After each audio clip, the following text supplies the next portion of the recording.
এত জোরে তাকে ফেরেশতা মারবেন, ইয়াসিহু সাইহাতান, সে বাপরে মারে করে চিৎকার করবে, ইয়াসমাউ মা বাইনাল মাশরিক ওয়াল মাগরিব ইল্লা সাকালাইন, সারা পৃথিবীর জীবজন্তু কীটপতঙ্গ পদার্থ জড় পদার্থ সব কিছু তার চিৎকার শুনতে পাবে, মানুষ আর জিন শুনতে পাবে না।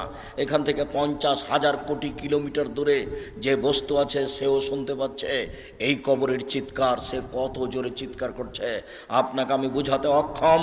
মুহাম্মদ সাল্লাল্লাহু আলাইহি ওয়াসাল্লাম বলেছেন, যে মারে সে চোখে দেখে না, যে মারে সে কানে শুনে না, যে মারে সে ফেরেশতা, তার রং বিভিন্ন ধরনের, কালো নীল, ভিন্ন ধরনের রং, চোখে দেখে না, কানে শুনে না, কোথায় মারছে আর চিৎকার যে করছে ও শুনতে পায় না, যার কারণে তার মারার গতির পরিবর্তন হয় না। মারে যে সে পুলিশ নয়, মারে যে সে মানুষ নয়, সে খায় না, পেশাব করে না, তার সংসার নাই, তার বিবাহ শাদী নেই, তিনি হচ্ছেন ফেরেশতা।